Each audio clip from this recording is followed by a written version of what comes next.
Welcome to pure math Tamil. இன்றைக்கி நம்ம 10th maths coordinate ஜாமெண்ட்ரியில் exercise 5.2 பார்க்க போகிறோம். பேலன்ஸ் சம்ஸ் பார்க்க போகிறோம். ஃபஸ்ட்டு 10 சம்ஸ் ஆல்ரெடி பார்ட் 1ல் அப்ளை போட்டாச்சு. அதோட லிங்க் டிஸ்கிரிப்ஷனில் கொடுக்குறேன், செக் பண்ணி பார்த்துக்கோங்க. இந்த வீடியோ ஸ்கிப் பண்ணாமல் பாருங்கள், கண்டிப்பாக புரியும். இனிமேல் டெய்லி 10th பற்றி நம்ம வீடியோஸ் போட போகிறோம். அதை தெரிஞ்சுக்கிறதுக்கு நம்ம சேனலை சப்ஸ்கிரைப் பண்ணி வச்சுக்கோங்க. இப்போ சம்ஸ்க்கு போகலாம். If the points A B C D form a parallelogram then find the value of x and y. இப்போ ஏபிசிடி நாலும் வந்து ஒரு parallelogram ஃபார்ம் பண்ணதுன்னு கொடுத்துட்டாங்க. இப்போது அந்த கண்டிஷனை யூஸ் பண்ணி நம்ம எக்ஸையும் ஒய்யும் கண்டுபிடிக்கணும். ஃபஸ்ட்டு parallelogram ட்ரா பண்ணிவிட்டு ஏபிசிடி பிளாட் பண்ணிக்கோங்க. இப்போ 4 பாயிண்ட் பேரலோகிராமாக இருக்கணும்னா அதுக்கு 2 கண்டிஷன் இருக்குது. Slopes of opposite sides are ஈக்குவலாக இருக்கணும். இந்த ஆப்போசிட் சைட் இதுக்கு இது ரெண்டுத்தோட ஸ்லோப் ஈக்குவலாக இருக்கணும். அதுமாதிரி இது ரெண்டுத்தோட ஸ்லோப் ஈக்குவலாக இருக்கணும். இது ஒரு condition. Second condition, diagonals bisect each other. அப்படின்னா 2 டயக்னல்ஸோட மிட் பாயிண்ட் சேமாக இருக்கணும்னு அர்த்தம்.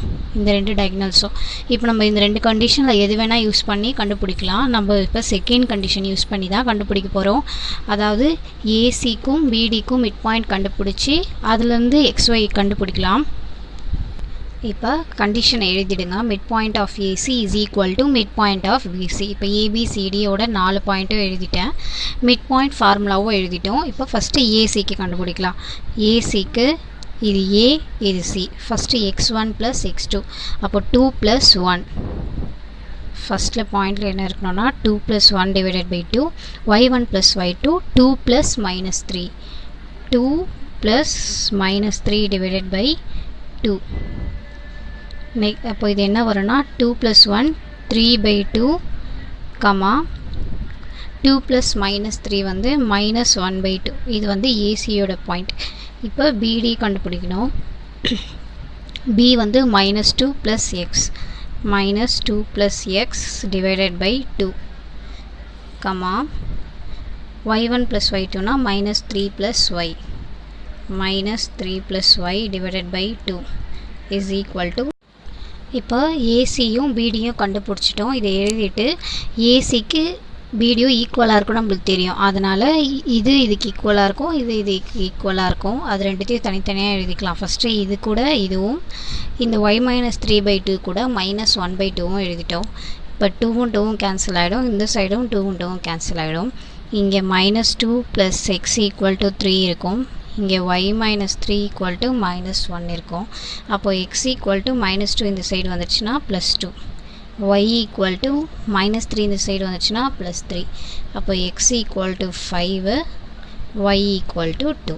இதுதான் வந்து ஆன்சர். மிட் பாயிண்ட் கண்டுபிடிச்சி அது ரெண்டுத்தையுமே ஈக்குவேட் பண்ணணும். 12th சம் பார்க்கலாம். ஏபிசிடி 4 பாயிண்ட் கொடுத்துட்டாங்க. இது ட்ரப்பீசியமானு காமிக்க சொல்கிறாங்க. ஷோ தட்னு கொடுத்துட்டாலே அது கண்டிப்பாக ட்ரப்பீசியமாக தான் இருக்கும். வெரிஃபைன்னு கொடுத்தாங்கன்னா தான் ஒரு வேளை இல்லாமல் கூட இருக்கலாம். ஷோ தட்னு கொடுத்துட்டாங்கன்னா கண்டிப்பாக ட்ரப்பீசியமாக தான் வரும். இது எல்லா சம்முக்குமே அப்படி தான். இப்போ ஏபிசிடி மார்க் பண்ணிடலாம். ட்ரப்பீசியத்துக்கு கண்டிஷன் என்னென்னா, எதுனா ஒரு ஆப்போசிட் சைட்ஸோட ஸ்லோப் ஈக்குவலாக இருக்கணும், இன்னொரு சைடு இருக்கக்கூடாது. இப்போ இந்த 2 சைடோட ஸ்லோப் ஈக்குவலாக இருந்தால் இந்த 2 சைடுக்கு இருக்கக்கூடாது. ஒருவேளை இந்த 2 சைடுக்கு ஈக்குவலாக இருந்தால் இந்த 2 சைடுக்கு இருக்கக்கூடாது. ஸோ இப்போ 4 சைடுக்கும் நம்ம ஸ்லோப் கண்டுபிடிச்சிட்டு எதனா 2 மட்டும் ஈக்குவலாக வருதான்னு பார்க்கலாம். ஃபஸ்ட்டு ஏபி கண்டுபிடிக்கலாம். ஸ்லோப் ஆஃப் ஏபி ஃபார்முலா வந்து y2 - y1 / x2 - x1. இது ஏ, இது பி. பி வந்து 9, -4. இங்கே வேணால் எழுதிக்கலாம். ஏ வந்து 3, -4, பி வந்து 9, -4. First y2 - y1 -4 -4. இது வந்து 9 - 3. -4லேருந்து -4 போயிடுச்சுன்னா 0 தான் வரும். 9 - 3 6, எனிதிங் / 0 0. இப்போ slope of next side A B முடிச்சிட்டோம். பிசி கண்டுபிடிக்கலாம். பி வந்து 9, -4, சி வந்து 5, -7. ஃபஸ்ட்டு சிலேருந்து மைனஸ் பண்ணணும். -7 - -4 / x2 - x1 5 - 9. அப்போ -7 + 4 / 9 - 4 - 4. அப்போ இது -3 / -4 3/4ன்னு வரும். ஃபஸ்ட்டு ஏபிக்கு நமக்கு 0 வந்தது, பிசிக்கு 3/4 வருது. நெக்ஸ்ட்டு பார்க்கலாம். ஸ்லோப் ஆஃப் சிடி,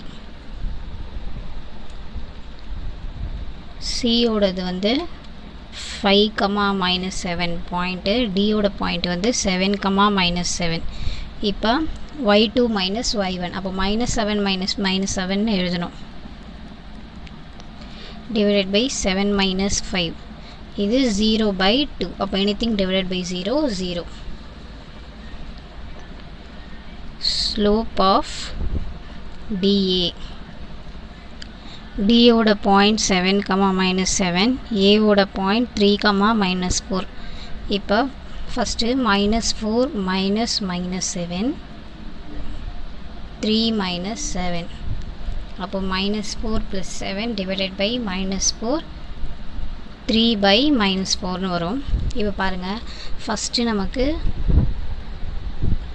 ஏபிக்கு 0 வந்திருக்கு, அதே மாதிரி சிடிக்கு 0 வந்திருக்கு. இதுக்கு வெறும் 3/4 வந்துருச்சு, இதுக்கு -3/4 வந்திருக்கு. ஸோ இது வந்து சேம் கிடையாது. பட் ஏபியும் சிடியும் சேமாக இருக்குது. அதாவது டயக்ராமில் பார்த்தோன்னா ஏபியும் சிடியும் சேமாக இருக்குது. ஸோ இந்த சைட் சேமாக இருக்குது, இந்த சைட் சேமாக வரல. அப்போது இது ட்ரப்பீசியம் தான். ஸோ நம்ம ஹென்ஸ் ட்ரப்பீசியம்னு எழுதிடலாம். எதுனா ஒரு சைடோட ஸ்லோப் வந்து சேமாக வரணும், இன்னொரு சைடு இது வரக்கூடாது. 13th sum பார்க்கலாம். A quadrilateral has vertices ABCD show that the midpoints of its sides form a parallelogram. இப்போ ABCDன்னு ஒரு குவாட்ரிலேட்டரல் இருக்குது, அதோட மிட் பாயிண்ட்ஸ் வந்து parallelogram நம்ம ப்ரூவ் பண்ணோம்.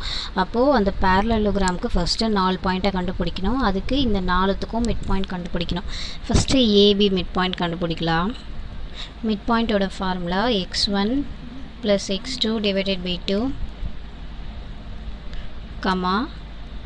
y1 + y2 divided by 2. First AB first எழுதிக்கலாம். ஏவோட பாயிண்ட் -4, -2, பியோட point 5, -1. So -4 + 5 divided by 2, -2 + -1 divided by 2. அப்போது 5 - 4 1/2 ஆகிடும். இது -2 + -1 -3/2. இது ஏபியோட பாயிண்ட். இப்போ பிசி, பியோட பாயிண்ட் வந்து 5, -1, சியோட பாயிண்ட் 6, 5. இப்போது 5 + 6 டிவைடட் பை 2, 5 + -1 டிவைடட் பை 2. இப்போ 5 + 6 வந்து 11/2, 5 - 1 4/2. இது நம்ம அப்படியே வச்சுக்கலாம், கேன்சல் பண்ண வேண்டாம். ஏன்னா வந்து எல்லாத்துலேயுமே வந்து டினாமினேட்டர் வரதுனால நம்ம 4/2 கேன்சல் பண்ணாமல் வச்சுக்கலாம். நெக்ஸ்ட்டு சிடிக்கு கண்டுபிடிக்கணும். சியோட பாயிண்ட் 6, 5, டியோட பாயிண்ட் -7, 6. அப்போது first x1 + x2, 6 + -7 divided by 2, 5 + 6 divided by 2, 6 + -7 -1/2, 5 + 6 11/2. Next DA, டியோட பாயிண்ட் வந்து -7/6, ஏவோட பாயிண்ட் -4/2. ஃபஸ்ட்டு -7 + -4, 6 + -2/2, -7 + -4 -11/2, 6 - 2 4/2. இப்போ 4 பாயிண்ட் கண்டுபிடிச்சிட்டோம். இந்த 4 பாயிண்ட் தான் parallelogram ஃபார்ம் பண்ணணும். நம்ம ஃபஸ்ட்டு ஒரு parallelogramோட டயக்ராம் வரைஞ்சிடலாம். நம்ம கண்டுபிடிச்ச 4 பாயிண்ட்டை எழுதிடுங்க. ஃபஸ்ட்டு வந்து ஏபிக்கு மிட் பாயிண்ட் கண்டுபிடிச்சோம், அதை வந்து இங்கே இருக்குது 1/2, -3/2. இதுக்கு எதனால் ஒரு பாயிண்ட் நம்ம வச்சுக்கலாம், ஒருவேளை பி, கியூ, ஆர், எஸ்ன்னு கூட வச்சுக்கலாம். இப்போ நெக்ஸ்ட்டு பிசிக்கு கண்டுபிடிச்சோம், அதை வந்து 11/2, 4, 2. சிடி கண்டுபிடிச்ச பாயிண்ட்டை ஆராக வச்சுக்கலாம், -1/2, 11/2. எஸ்ஸுக்கு வந்து இப்போ லாஸ்ட்டாக நம்ம கண்டுபிடிச்சது -11/2, 4/2. இப்போ இதுதான் வந்து பேரலோகிராம்னு நம்ம ப்ரூவ் பண்ணணும். ஃபஸ்ட்டு மிட் பாயிண்ட் கண்டுபிடிச்சிட்டு பேரலோகிராமாக வரைஞ்சிட்டு இது வந்து பேரலோகிராமா அப்படின்னு ப்ரூவ் பண்ணோம். பேரலோகிராமுக்கு 2 கண்டிஷன் வந்து ஆப்போசிட் சைட்ஸோட ஸ்லோப் ஈக்குவலாக இருக்கணும், அப்புறமா டயக்னல்ஸ் ஈக்குவலாக இருக்கணும். இப்போ பேரலோகிராம் வரைஞ்சிட்டு ஃபஸ்ட்டு பிக்யூவோட ஸ்லோப் கண்டுபிடிக்கலாம். ஸ்லோப்போட ஃபார்முலா எழுதிட்டோம். இப்போ பிக்யூவோடது y2 - y1, இது y2 இது y1. அப்போ 4/2 -3/2 எழுதுகிறோம். டிவைடட் பை x2 வந்து 11/2 -1/2. இப்போ 4 மைனஸ் இன்ட்டு மைனஸ் ப்ளஸ் ஆகிடும். அப்போ 4 + 3 7/2ன்னு வரும். டினாமினேட்டரை ஆட் பண்ணக்கூடாது. 11 - 1 10/2ன்னு வரும். இப்போ இந்த 2ம் 2ம் கேன்சல் ஆகிடும், 2 டினாமினேட்டரும் 7/10. நெக்ஸ்ட்டு ஸ்லோப் ஆஃப் QR கண்டுபிடிக்கலாம். Qவோட பாயிண்ட் வந்து 11/2, 4/2. Rோட பாயிண்ட் -1/2, 11/2. ஃபஸ்ட்டு y2 - y1 நியூமரேட்டரில், அப்போ 11/2 - 4/2. 11/2 - 4/2 டிவைடட் பை -1/2 - 11/2. அப்போ 11ல் 4 போயிடுச்சுன்னா 7/2 டிவைடட் பை -1 - 11 -12/2. 2ம் 2ம் கேன்சல் ஆகிடும். 7/-12 இருக்கும், அதை நம்ம மேலேயே போடலாம். நெக்ஸ்ட்டு ஸ்லோப் ஆஃப் QR எடுத்தோம். நெக்ஸ்ட்டு RS மூணாவது சைட். Rோட ஃபார்முலா -1/2 11/2. Sோட பாயிண்ட் -11/2 4/2. இது வந்து 4/2 -11/2. எல்லாமே ஸ்லோப் ஃபார்முலாவில் தான் போட்டுட்ருக்கோம். -11/2 -1/2. இப்போ 11 - 4 வந்து -7/2 மைனஸ் இது மைனஸ் இன்ட்டு மைனஸ் ப்ளஸ் ஆகிடும். அப்போ -11 + 1ன்னு வரும். அப்போது -10/2. இதுவும் கேன்சல் ஆகிடும். மைனஸும் மைனஸும் கேன்சல் ஆகிடுச்சுன்னா 7/10ன்னு வரும்.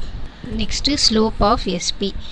எஸ்ஸோட பாயிண்ட் இது, பியோட பாயிண்ட் இருக்குது. First y2 - y1 -3/2 -4/2 divided by 11/2 -11/2. அப்போ -3 - 4 வந்து -7/2 வந்துடும். இது 11 + 11 22/2ன்னு வரும். இது 1, ஸோ இது 12/2. அப்போ 2 2 கேன்சல் ஆகிடுச்சுன்னா -7/12. இப்போது எஸ்பியோடது -7/12. இப்போ பார்த்தீங்கன்னா ஃபஸ்ட்டு நம்ம PQக்கு ஸ்லோப் கண்டுபிடிச்சோம், அது M1, அது வந்து 7/10 வந்திருக்கு. நெக்ஸ்ட்டு QRக்கு ஸ்லோப்பு M2 -7/12 வந்திருக்கு. RS அது வந்து M3ன்னு வச்சுக்கலாம் ஸ்லோப்பு, அது வந்து 7/10. திரும்பி SP வந்து M4, அது வந்து -7/12. இதிலே தெரிஞ்சிடும் இது ரெண்டும் ஈக்குவலாக இருக்குது, இது ரெண்டும் ஈக்குவலாக இருக்குது. ஸோ ஆப்போசிட் சைட்ஸோட ஸ்லோப் ஈக்குவலாக இருக்குது. நெக்ஸ்ட்டு டயக்னல்ஸோட மிட் பாயிண்ட் கண்டுபிடிக்கணும். 2 டயக்னல் என்னென்னா, ஃபஸ்ட்டு டயக்னல் வந்து PR, இதோட டயக்னல், இதோட மிட் பாயிண்ட் கண்டுபிடிக்கலாம். மிட் பாயிண்ட் ஃபார்முலா வந்து x1 + x2 divided by 2 y1 + y2 divided by 2. பேரலோகிராமுக்கு 2 கண்டிஷன் இருக்குது. அந்த 2 கண்டிஷனில் ரெண்டாவது கண்டிஷன். ஃபஸ்ட்டு ஸ்லோப் முடிச்சிட்டோம். இப்போ இது PRக்கு கண்டுபிடிக்கணும். Pயோட பாயிண்ட் 1/2 -3/2. Rோட பாயிண்ட் -1/2 11/2. இப்போ இங்கே எழுதலாம் 1/2 + -1/2 டிவைடட் பை 2, -3/2 + 11/2 டிவைடட் பை 2. 1/2 + -1/2 0 ஆகிடும். 0 டிவைடட் பை 2 0வே தான். இது வந்து 11 + -3ன்னு இருக்குது. 11ல் 3 போயிடுச்சுன்னா 8/2 டிவைடட் பை 2. இப்போ இது 4. அப்போ 2 1s are 2 2s are. அப்போ பாயிண்ட் என்ன வரும்னா 0, 2. நெக்ஸ்ட்டு வந்து நம்ம QSோட மிட் பாயிண்ட் கண்டுபிடிக்கணும். Qவோட பாயிண்ட் வந்து 11/2, 4/2.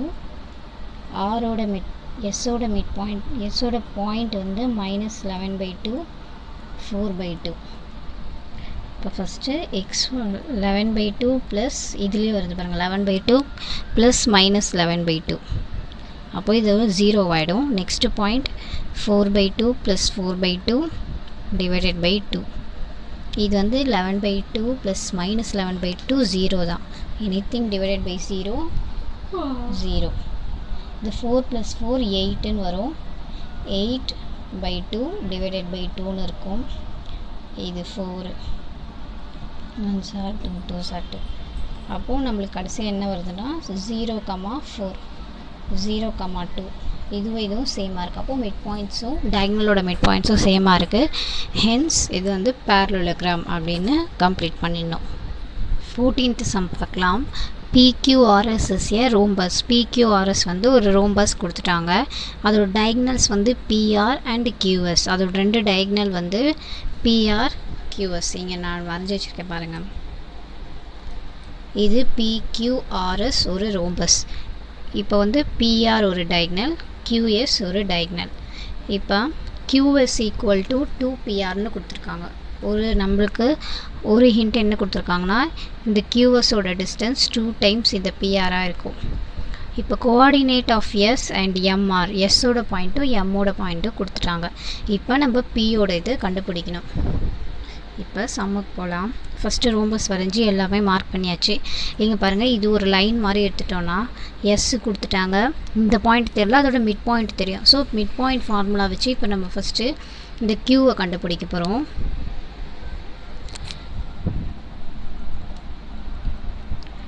Midpoint of QS equal to x1 plus x2 divided by 2, y1 plus y2 divided by 2. இப்போ Qவோட பாயிண்ட் நம்மளுக்கு தெரியாது, அது அப்படி தான் இருக்க போது. Sஓட பாயிண்ட்டு 1, 1. மிட் பாயிண்ட் வந்து 2, -1 நம்மளுக்கு தெரியாது. இது ரைட் லெஃப்ட் எழுதிட்டு x2 plus 1/2 y2 plus 1/2. இப்போ இது ஏன் x2 y2ன்னு எழுதியிருக்கோன்னா நம்ம P வந்து x1 y1 எடுத்திருக்கோம். இது x2 y2, இது x3 y3ன்னு. இப்போ இதுக்கு இது ஈக்குவலாக இருக்கும், இதுக்கு இது ஈக்குவலாக இருக்கும். இப்போ x2 plus 1 divided by 2 is equal to 2. y2 plus 1 divided by 2 is equal to -1. அப்போ x2 plus 1, இந்த 2 இந்த சைட் போயிடுச்சுன்னா மல்டிப்ளை ஆகிடும் 4. இப்போ x2 plus 1 4னா x2 வந்து 3ன்னு அர்த்தம். y2 plus 1 equal to -1. இந்த 2 இந்த சைட் போயிடுச்சுன்னா -2 ஆகிடும். அப்போது y2 equal to -2 -1. இந்த +1 இந்த சைட் வந்துச்சுன்னா -1. அப்போ y2 equal to -3. அப்போ Qவோட பாயிண்ட் நம்ம என்ன எடுத்துக்கலாம்னா 3, -3. Qவோட பாயிண்ட்டு இங்கே மார்க் பண்ணிடலாம் 3, -3. இப்போ இது கண்டுபிடிச்சிட்டோம். நெக்ஸ்ட்டு இப்போ Pயும் Qவோட மிட் பாயிண்ட்டுமே வந்து M தான். அதனால் Pக்கும் Rக்கும் மிட் பாயிண்ட் ஃபார்முலாவில் போட்டு அதுக்கு கண்டுபிடிக்கலாம். Pயோட பாயிண்ட் வந்து x1, y1. Rஓட point x3, y3. Mid point M வந்து 2, -1. இப்போ ஃபார்முலா எழுதணும்னா x1 plus x3 divided by 2, y1 plus y3 divided by 2 equal to 2, -1 வரும். இப்போ இது ஈக்குவேட் பண்ணோன்னா x1 plus x3 divided by 2 equal to 2. y1 plus y3 divided by 2 equal to -1. So 2 இந்த side multiply பண்ணிட்டோன்னா x1 x3 equal to 4. இங்கே y1 plus y3 equal to -2. இப்போ இதை தனியாக எடுத்து வச்சுக்கலாம். நெக்ஸ்ட் இப்போ ஆர் அண்ட் கியூஎஸ் வந்து பெர்பெண்டிகுலர் கொடுத்துட்டாங்க. அப்போ அதோட ஸ்லோப் வந்து எப்படி இருக்கும்னா m1 into m2 equal to -1. இது நமக்கு தெரியும். ஸோ இந்த கண்டிஷனில் நெக்ஸ்ட்டு போட போகிறோம். ஃபஸ்ட்டு m1 வந்து பியும் ஆரும் எடுத்துக்கலாம். PR ஸ்லோப்போட ஃபார்முலா வந்து y2 minus y1 divided by x2 minus x1. பியோட இது வந்து பாயிண்ட் வந்து x1 y1. ஆரோட பாயிண்ட் வந்து x3 y3. அப்போ ஃபஸ்ட்டு y2 மைனஸ் y1னா y3 மைனஸ் y2ன்னு எழுதணும் நம்ம. கீழே x3 மைனஸ் x1. நெக்ஸ்ட்டு க்யூக்கும் எஸ்ஸுக்கும் எழுதணும். க்யூவோட பாயிண்ட் இப்போ நம்ம கண்டுபிடிச்சோம்ல 3, -3. எஸ்ஸோட பாயிண்ட் 1, 1. இப்போ y2 மைனஸ் y1னா 1 மைனஸ் -3. இது டிவைடட் பை 1 மைனஸ் 3. அப்போது மைனஸ் இன்ட்டு மைனஸ் ப்ளஸ் ஆகிடும். 1 ப்ளஸ் 3 ஆகிடும்.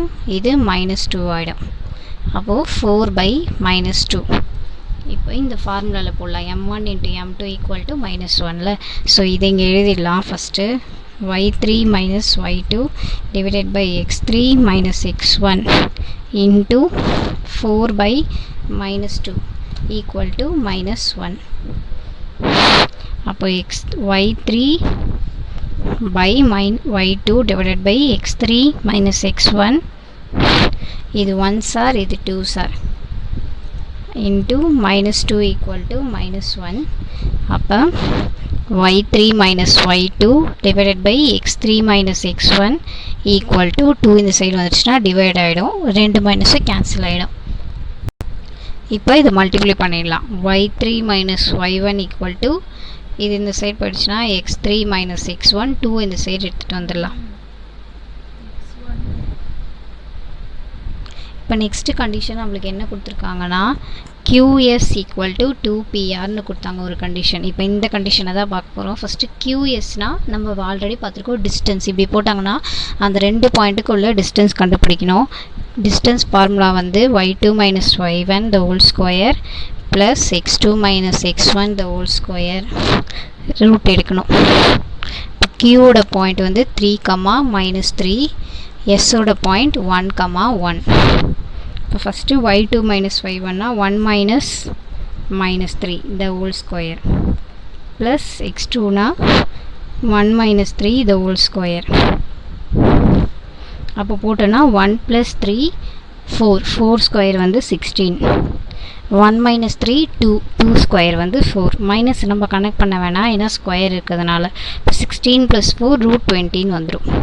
இங்கே என்ன கண்டிஷன் இருக்குது? QS equal to 2 into RP. QS வந்து நம்மளுக்கு √20 வந்திருக்கு. அப்போ √20 எழுதிட்டு ஈக்குவல் டு 2 இன்ட்டு PR. நான் என்ன பண்ணியிருக்கேன்னா இந்த QSக்கு பதிலாக QSக்கு நம்ம என்ன கண்டுபிடிச்சோமோ அதை எழுதியிருக்கேன். அப்போது PR என்ன இருக்கும்னா √20/2ன்னு வரும். நெக்ஸ்ட்டு நம்ம PRக்கு டிஸ்டன்ஸ் கண்டுபிடிக்கலாம். PRக்கு கண்டுபிடிக்க போகிறோம். Pயோட பாயிண்ட் வந்து x1, y1. நம்மளுக்கு P பாயிண்ட் தெரியாது, ஆரோட பாயிண்ட்டும் தெரியாது. x3, y3. அப்போது அழகாக போட்டுடலாம். y3 minus y1 the whole square plus x3 minus x1 the whole square. இதுக்கு ரூட் எடுக்கணும். நெக்ஸ்ட்டு இப்போ நம்ம ஆல்ரெடி இங்கே கண்டுபிடிச்சி வச்சுருந்தோம்ல இந்த மிட் பாயிண்ட் ஃபார்முலாவில் y3 minus 1 equal to x3 minus x1ன்னு கண்டுபிடிச்சிருந்தோம். இல்லை x3 மைனஸ் x1க்கு இதையும் சப்ஸ்டியூட் பண்ணிக்கலாம். இப்போ நான் இதுக்கு பதிலாக இது எடுத்து இங்கே போட போகிறேன். y3 minus y1 the whole square plus x3 minus x1 the whole squareக்கு பதிலாக 2 into y3 minus y1 the whole square இது போட போகிறேன். இப்போது next y3 minus y1 the whole square plus இங்கே ஸ்கொயர் இருக்கு இல்லையா, இதை நம்ம பிரித்து எழுதிக்கலாம். 2ஓட ஸ்கொயர் வந்து 4. இப்போ இதுக்கு மட்டும் வரும். அப்போ இப்போ நம்ம எழுதணும்னா 4 ப்ளஸ் இங்கே ஒரு டேர்ம் இருக்குது, ரெண்டும் சேம் டேர்ம். 4 ப்ளஸ் இது ஆட் ஆகும்போது 5 ஆகிடும். 5y3 minus y1 the whole square root எடுக்கணும். இப்போ பிஆரோட வேல்யூ இது. நம்ம இங்கே ஒரு பிஆருக்கு வேல்யூ கண்டுபிடிச்சிருக்கோம். பிஆர் ஈக்குவல் டு √20/2ன்னு அதை இங்கே சப்ஸ்டியூட் பண்ணலாம். இப்போ √20/2ன்னு. இப்போ இந்த ரூட்டை நான் தனித்தனியாக எழுத போகிறேன். 5க்கு ஒரு ரூட்டாகவும் y3 மைனஸ் y1 இந்த ஹோல் ஸ்கொயருக்கு ஒரு ரூட்டாகவும் எழுதுகிறேன். இப்போ நம்ம ஆல்ரெடி பார்த்தோம்னா ஸ்கொயரும் ஸ்கொயர் ரூட்டும் கேன்சல் ஆகிடும். இப்போ இது √20/2ன்னு வரும். அப்போது y3 minus y1 equal to √20/2. இந்த √5 இந்த சைடு டிவைடாக வந்துடும் இன்ட்டு √5. அப்போ y3 மைனஸ் y1 நம்ம 20ஐ எப்படி எழுதலாம்னா 5 இன்ட்டு 5 4s are 20. அப்போ √20 5 4s are 20 இப்படி எழுதும் போது √5 இன்ட்டு √4ன்னு எழுதிக்கலாம். அப்போது இந்த இடத்துல √5 இன்ட்டு √4 வந்து 2. அப்போது 2/2 இன்ட்டு √5 மேலேயும் கீழேயும் கேன்சல் ஆகிடும். கேன்சல் ஆகிடுச்சுன்னா y3 minus y1 equal to 1ன்னு வரும். இப்போ நம்ம என்ன கண்டுபிடிச்சிருக்கோம்? y3 minus y1 equal to 1ன்னு கண்டுபிடிச்சிருக்கோம். ஆல்ரெடி அந்த மிட் பாயிண்ட் ஃபார்முலா நம்ம என்ன கண்டுபிடிச்சோன்னா 2y3 minus y1 equal to x3 minus x1. இப்போ இதை எழுதிக்கிறேன் நான். 2 into y3 minus y1 equal to 1னா equal to x3 minus x1. இப்போ இந்த y3 மைனஸ் y1க்கு பதிலாக 1 சப்ஸ்டியூட் பண்ணிக்கணும். அப்போது x3 மைனஸ் x1. அப்போ x3 minus x1 equal to 2. இப்போ இந்த ரெண்டு ஈக்குவேஷன் நம்மளுக்கு கிடச்சிருக்கு. இப்போ இதை சேர்த்து எழுதிக்கலாம். y3 minus y1 equal to 1, x3 minus x1 equal to 2. இதை மட்டும் வச்சுக்கலாம். இப்போ இதை வச்சுட்டு நம்ம நெக்ஸ்ட்டு சால்வ் பண்ணலாம். இப்போ நம்ம ஃபஸ்ட்டு பாயிண்ட் கண்டுபிடிச்சோம்ல, ஃபஸ்ட்டு பிஆர்எம் வச்சு மிட் பாயிண்ட் கண்டுபிடிச்சோம்ல, அந்த ஈக்குவேஷன் எடுத்து இங்கே எழுதிக்க போகிறேன் நான். x1 plus x3 equal to 4. x1 plus x3 equal to 4. Next y1 plus y3 equal to 2. இது கொஞ்சம் கன்ஃபியூஷனாக தான் இருக்கும். நீங்கள் லைனாக போட்டுட்டு நோட்டில் பார்த்தீங்கன்னா உங்களுக்கே புரியும். நான் சொல்கிற மாதிரி அப்படியே நோட்டில் எழுதிட்டே வாங்க, கண்டிப்பாக புரியும். இப்போ இது ரெண்டுத்தை வச்சு நம்ம கண்டுபிடிக்கலாம். x1யும் x3யும் ஆட் பண்ணால் 4 வருது. x1லேருந்து x3யை மைனஸ் பண்ணால் 2. இப்போ ரெண்டுத்தையும் ஆட் பண்ணோன்னா இது கேன்சல் ஆகிடும். x2 x3 ஈக்குவல் டு 6ன்னு வரும். x3 ஈக்குவல் டு 6/2 3ன்னு வந்துடும். இப்போ x3 வந்து நம்ம 3 கண்டுபிடிச்சிட்டோம். அப்போ x3 3னா x1 வந்து கண்டிப்பாக 1ஆக தான் இருக்கும். அப்போ 1 + 3 தான் 4 வரும். அப்போது x1 வந்து 4. நெக்ஸ்ட்டு இது ரெண்டுத்தையும் எழுதலாம். Minus y1 + y3 equal to 1, y1 plus y3 equal to -2. இப்போ ரெண்டுத்தையும் ஆட் பண்ணலாம். ஆட் பண்ணால் இது கேன்சல் ஆகிடும். y3 plus y3 2y3. இதை ஆட் பண்ணால் -1. இப்போ y3 equal to -1/2. இப்போ y3 equal to -1/2 எங்கன்னா சப்ஸ்டியூட் பண்ணலாம். இப்போ நான் இதில் சப்ஸ்டியூட் பண்ணுறேன். y1 -1/2 equal to -2. அப்போ y1 equal to -2 plus 1/2. அப்போ LCM எடுத்தோன்னா -4 plus 1/2ன்னு வரும். -4ல் 1 போயிடுச்சுன்னா -3. அப்போ y1 வந்து -3/2. அப்போது Pயோட பாயிண்ட் வந்து x1 வந்து 1 வருது. இது வந்து -3/2. இதுதான். இந்த சம் கொஞ்சம் டஃப்பாக இருக்க மாதிரி தான் இருக்கும். நீங்கள் போட்டு பார்த்தீங்கன்னா கண்டிப்பாக புரியும். இந்த வீடியோ உங்களுக்கு புரிஞ்சிருக்கும்னு நினைக்கிறேன். இப்போது நெக்ஸ்ட்டு வீடியோவில் 5.3 பார்க்கலாம். அதை தெரிஞ்சுக்கிறதுக்கு நம்ம சேனலை சப்ஸ்கிரைப் பண்ணுங்கள். இந்த வீடியோ உங்களுக்கு பிடிச்சிருந்துச்சுன்னா மறக்காமல் நம்ம சேனலுக்கு சப்ஸ்கிரைப் பண்ணுங்கள். தேங்க்யூ.